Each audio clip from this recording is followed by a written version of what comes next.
Thank you. Thank you all. Great presentations. One of the best things of being last is I get a chance to adapt my speech to everybody else's speeches. A lot of things have already been said. I come from the ICT world, from the telecoms world. I come from the IoT world. I come from the energy world. And now I'm working in VirtuGrp, where I'm responsible for the IoT business. In IoT today, we're working with smart meters, with energy metering in primarily Australia. And then we are now launching 2 more practices. One is for the facilities practice, and another one is actually farming. There's a lot of players out in the IoT world. There's a lot of players out in the facilities world as well. And why do I choose to put my hand into that type of a business? And it's because there are still a lot of things to be needed to be done and said. And what we see most of it is that when people are talking and making speeches like this, we're talking to maybe the investors or media or the CEOs of the world. And stepping out of the big corporate world, I've started to realize that there's a lot of complexity out in the IoT world. And especially in facilities, one of the facilities that we're working for, there's 2 big statements they're saying. My energy bill this year was 900,000 Swedish crowns. Next year is going to be 3 million Swedish crowns. I need to do something. Another statement is I have so much information in my building, but I don't know what to do with it.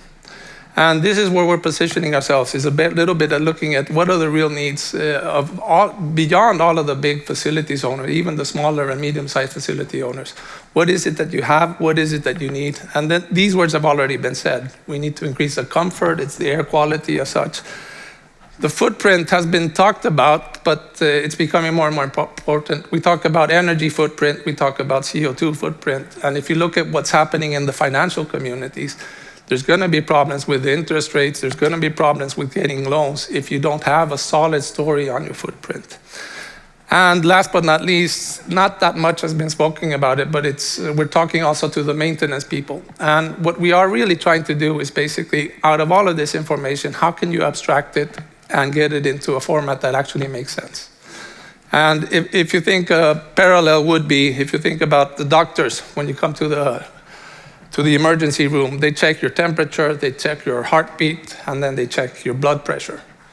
On those 3 parameters, they actually know if you're in trouble or if they're going to be going more and more measurements. And that's the approach we're taking. Take a little bit, start collecting the data, and then focus on the important data. And we're putting most of our efforts now on the thresholds. What thresholds? When is the air quality not good enough? When is the energy becoming a problem? We do this by adding sensors. We're looking at more advanced sensors now, particularly those that can actually detect both people and motion. And this is where we're starting and actually keep the GDPR things. So we're talking about a combination, something that can do things that cameras can do without really doing and being a camera, right? And I've mentioned all of this, but I'm also just going to my last slide.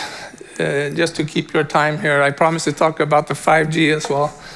This slide has been spoken about in different ways, but why we're extremely excited about 5G, end of the day, it's the same parameters that have been said. It's basically that it's licensed spectrum. That has been said lots of times. Security, I don't think it's been talked about enough.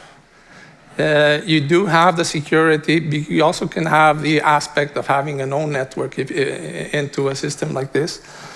And then what all of this productivity, what it's all about is getting the indoor penetration. So you get the high indoor penetration. But, and then the last thing there, it's that you will have the interaction between the operators and in some cases you might even have private enterprises that are actually owning the spectrum, so-called private dedicated networks and so on. But what we do basically is we are an outcome-based company. We have an IoT capabilities, and we actually are working primarily on getting this combination up and running. Excellent. Thank you, Miguel. And now we have David and Jesper from Nordic Level Group.